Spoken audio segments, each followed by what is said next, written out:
Hello everyone, welcome to the hobby table. I thought I'd give an update. I haven't had a chance to film because work has been busy, so I haven't had a chance to really play anything.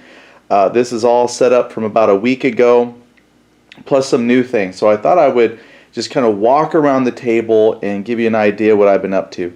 Well, first of all, I want to say thank you to my good friend JG. You know who you are.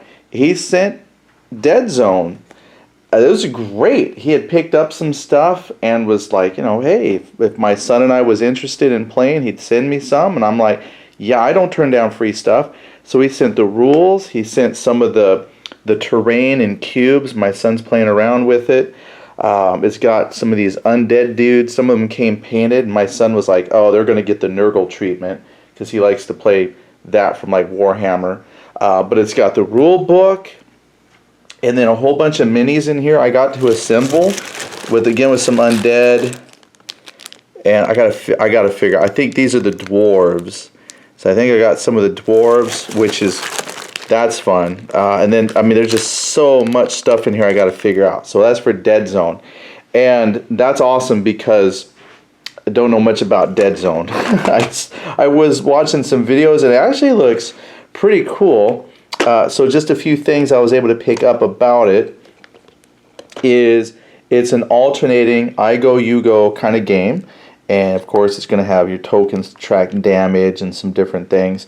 It's got these cool order dice mechanic which gives a little bit of randomness to what you can accomplish. So there are some actions that your figures can do each turn, but then you can spin these order dice to do some additional items. So there's some flexibility in there, which I think is kind of cool. So it's not. I was watching some videos when there was one gentleman who was comparing Kill Team, which is a very popular type of skirmish level game, and Dead Zone. And from what I'm seeing, Dead Zone seems to be the better game. It's hard to find people to play it because, Warhammer. Everybody plays Warhammer, but not a whole lot of people get into Dead Zone. But I was looking at it, I'm thinking, Dead Zone is definitely the better game. Alternating activations, randomized orders to mix it up a little bit, plus combat. If you're not familiar with the game at all, you can get the rules free from the Mantic website. Hit a couple of YouTube videos, you'll see how it's played. But I thought it's kind of cool because you do opposing dice rolls, which I love opposing dice rolls. In a sense that you compare successes. So like if I attack you and I have to roll 4s, that would be 2 successes. And then my opponent, if they got to roll some, potentially like dodge out of the way, they roll some of their whatever dodge dice, and then you compare successes to successes, and the difference is usually who wins or how much damage you take. I kind of like that mechanic. It seemed quicker than going into Warhammer, which is like you roll 30 dice and you hit on 5s. And from that, you got 10 hits, so now you got to check for wounds. And then from wounds, then the opponent gets to make armor saves. And then from there, you get a check for whatever. And so you end up usually rolling like a whole bunch of dice. But here, you roll like 30 dice and get like 1 or 2 hits and don't kill anything. It's like very underwhelming sometimes. But this one, having not played but just watched people play it, it feels like you have a better chance of doing something, unless your opponent has armor, and then that kind of sucks. But anyway, it just seems like a more fluid game. I will hope to tell you more as I learn it and can play it.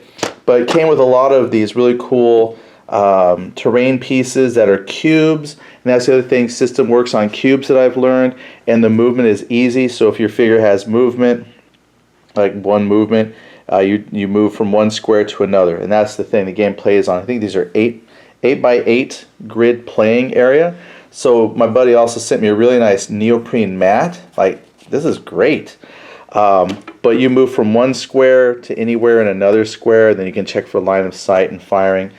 And for 3D, if you get a lot of these terrain pieces, you can move up. That's a movement point. Try not to drop your people. But then that's easy. There's a movement point, and then you can check. So it seems really cool with some 3D. At first, when he said 3D, I was thinking it would be something wonky, but now that I've seen some gameplay, it just means in the fact that you can move up onto terrain elements and move about the map pretty easy. So Yeah, so far I'm liking everything I've seen. Now with War Machine, this I actually bought this 2-player starter set for War Machine years ago and never did anything with it because when I got it, my son was like 11, maybe 12. And when we picked it up, he wanted to play, but he didn't want to play by the rules. And so we would push pieces around, but we never actually played it. And so this game sat in a box for several more years. And we finally got it out. I went ahead, I only painted 2 up so far because it takes me a while to paint stuff. So I've got 2 figures painted. I did a base coat, so I've got Khador, they're in a red color, and Minoth is in some shades of white. And there's some of the other dudes. Now, the box I got, I don't have the original box this came in, but it was a battle box. And it actually came out about 1 month before the Mark III rules came out. And so the only reason I even knew that is because one of my Minoth, I think it was this guy, he was actually missing arms. So it was just the body. So I went onto the website, Privateer Press, and found out they had banners saying, hey, Mark III inbound. And I was like, oh man, I've already got an obsolete game. But they sent me replacement arms for my miniature. And then like I said, my son, he likes to play the game, but he didn't want to play the game by the rules. And so I didn't find it fun. So I just dug this game out a couple months ago and, painted up a couple figures, got some base colors on here. And we played and we said, holy cow, this game is amazing. Why haven't I played this game sooner? This is fun. And this battle box, the set was Minoth versus Khador Mark II. But the cards, I printed these new cards off of the Privateer Press like Army Builder. And so I've got the new cards for all the units that came in the game. And this was fun. Oh my goodness, this was great. It really did come down to just a couple little fight between the 2 warcasters, Sasha and this Krios guy. And it was amazingly fun. And we've gotten so many rules wrong. We weren't even playing the full rules from the book because there's a lot to the game, has a lot of depth to it. We were just playing off the little Kickstarter, and this, not a Kickstarter, but Quick Start, and thinking this is Mark II. So I tried to incorporate things that I remembered from the, oh, that's not even the Quick Start, that's the Quick Start. This is the, I think the Mark II Quick Start. So I tried to incorporate some of the new rules I knew about, which means we were definitely playing the game wrong. But we had so much fun, it was like, who cares if we're getting it wrong? But the game was a blast. I had set Sasha on fire from Krios, and she was burning to death. He kept failing the save, and so she was slowly burning. And it wasn't until near the end of the game I saw that there's a special rule that you can use focus to heal yourself. Oh, well, so then, right on the last turn, when she was about to burn to death, he made his save, spent some focus to heal her up so she was fine, and then, because he had been saving it, he busted out her freeze, froze this guy so he couldn't do anything at all, and then one of her heavy warjacks came up and beat him to death. It was the coolest loss ever. When he made the save to save her, it was like woo, and threw his arms in the air. I mean, it was like the most victorious thing ever. And it was that point I realized it doesn't matter if you get the rules wrong, if you're having fun. Ultimately, that's what matters. Okay, now, I told him though, okay, but if we're going to play with other people at some point, we're really going to have to learn the rules because I'm sure we got a lot wrong.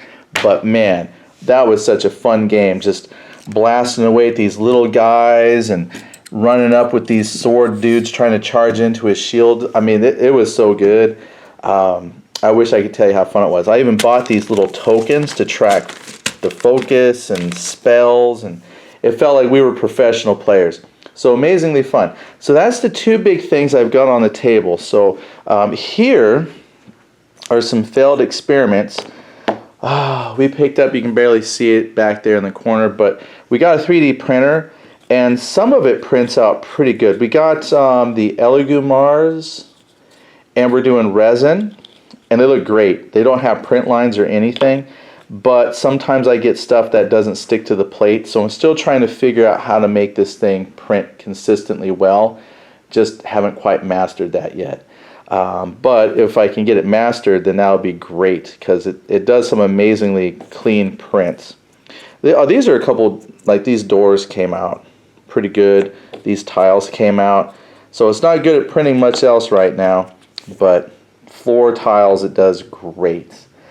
That's pretty much what's on the table. I did get in, that's something else. I'm going to do an unboxing video for this.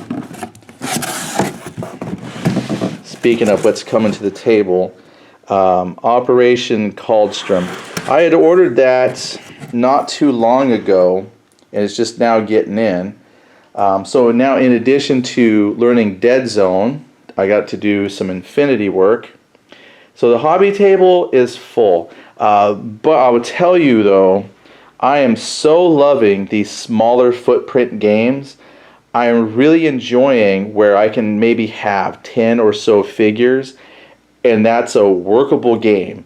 And then what's cool is I like the fact that later on you can just swap out a couple figures. So, at some point you're probably going to end up buying a lot of miniatures, but you don't have to. That just lets you round out your force to maybe make it a certain way that you want. I think that's awesome. So I'm like, bring it on.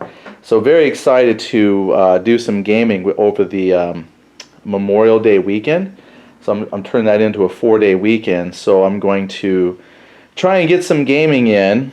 What exactly, I'm not sure, because there's stuff on the table. But I thought I would post a short, hey, here's what's hit my table lately. And maybe someday we'll get a partially painted War Machine game in, or we'll get a little Dead Zone. The only thing is, anybody who watches the channel, because I'm so ADD with all the games I play, we just more play for the fun than we do for making sure the rules are right. So, don't ever watch anything we do hoping you'll learn something. You'll probably spend a lot of time in the comments telling us what we did wrong, but, I won't, yeah, whatever. It's all good. All right, thank you all for watching, and we'll see you the next time around.